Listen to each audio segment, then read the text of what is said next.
अक्सर हम सुनते हैं कि किसी अरबपति की नेटवर्थ इतनी है, पर क्या कभी सोचा है कि ये जो अरबों डॉलर का आंकड़ा है, ये बस एक कहानी हो, कि असली दौलत तो वो है जो हमें दिखाई ही नहीं देती। देखिए, ये जो बड़ी बड़ी सुर्खियां होती हैं ना, ये लिस्ट्स आती हैं, ये सब बस दिखावा है।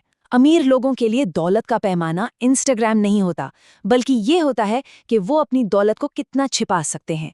अदृश्यता की परतें। असली खेल तो कुछ और ही चल रहा है।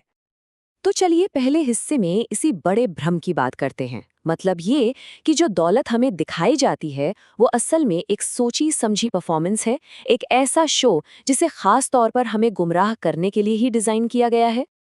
ये जो फोर्ब्स की लिस्ट आती हैं या जो पीआर स्टंट्स होते हैं, ये सब ना एक तरह की पब्लिक ड्रेस है। असलियत तो ये है कि बंद दरवाजों के पीछे उनकी दौलत दुगनी तिगनी या हो सकता है कुछ भी ना हो। और इस पूरी परफॉर्मेंस का, इस दिखावे का बस एक ही मकसद है, कंफ्यूजन पैदा करना, भ्रम।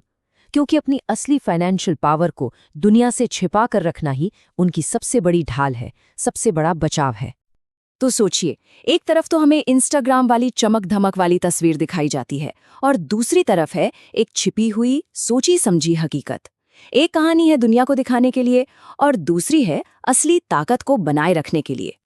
तो सवाल ये उठता है कि इतनी बड़ी दौलत को ये लोग पब्लिक की नज़रों से गायब कर कैसे देते हैं। चलिए अब उन तरीकों पर नज़र डालते हैं जिनका ये इस्तेमाल करते हैं। अच्छा, तो ये हैं वो शैडो सिस्टम्स, मतलब ऐसे तरीके जिनका इस्तेमाल करके ये लोग अपनी दौलत को छोटे छोटे टुकड़ों में तोड़ देते हैं। इससे होता क्या है कि उसे ट्रैक करना लगभग नामुमकिन हो जाता है। दौलत को इस तरह से बिखेर दिया जाता है कि किसी को भी पूरी पिक्चर कभी नजर ही नहीं आती। तो समझने वाली बात ये है कि हमें जो दिखता है वो कोई अरबपति नहीं, बल्कि एक कहानी है। ये कोई बैलेंस शीट नहीं है जो हमें दिखाई जा रही है। ये एक गढ़ी हुई कहानी है, सच्चाई बिल्कुल नहीं। ठीक है, तो हमने ये तो देख लिया कि ये सब कैसे होता है, पर अब आते हैं सबसे ज़रूरी सवाल पर। क्यों? आखिर फाइनेंशियल तौर पर गायब रहने के पीछे वजह क्या है? इसके पीछे की स्ट्रैटेजी क्या है?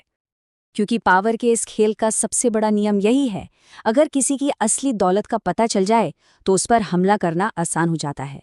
फिर उस पर टैक्स लगाया जा सकता है, उससे वसूली की जा सकती है और हाँ, उससे कंट्रोल भी किया जा सकता है। कमजोरी, बस यही एक डर है जो इस पूरे खेल को चलाता है। अपनी असली दौलत को सबके सामने लाना मतलब अपनी सबसे बड़ी कमजोरी को दुनिया के सामने रख देना।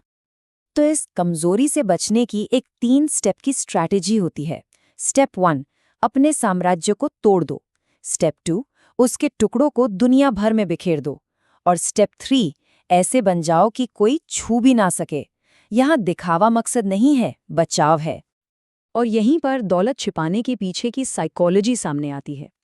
अमीर लोग ये नहीं चाहते कि दूसरे उनसे जलें, वो चाहते हैं कि लोग उनसे डरें।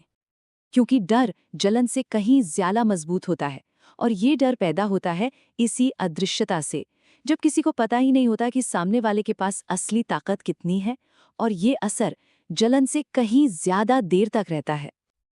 तो अब आते हैं इस पूरी बातचीत के सबसे अहम हिस्से पर, वो बात जो इस पूरे सिस्टम के असली मकसद को सामने लाएगी। यही है वो छिपा हुआ फायदा। अपनी दौलत को कम बताकर वो कानूनी तौर पर टैक्स बचाते हैं, किसी डील के दौरान गरीब होने का नाटक कर सकते हैं, चुपचाप अपना असर खरीद सकते हैं और बिना किसी शोर शराबे के अपना साम्राज्य फैला सकते हैं। तो ये स्ट्रैटेजी सिर्फ बचाव के लिए नहीं, बल्कि हमले के लिए भी है। मतलब जितना कम लोगों को दिखेगा उतना ही ज्यादा वो हासिल करेंगे। पब्लिक विजिबिलिटी और असली पावर का ये जो उल्टा रिश्ता है ना, बस यही इस खेल का पूरा सार है। तो इस पूरी कहानी से जो सबसे बड़ी बात निकल कर आती है वो ये है कि असली खेल उनके पैसे गिनने का है ही नहीं। ये जो नेटवर्थ का आंकड़ा है ना, ये तो बस ध्यान भटकाने के लिए है। असली खेल तो है बिना किसी की नजर में आए अपना कंट्रोल बनाए रखना।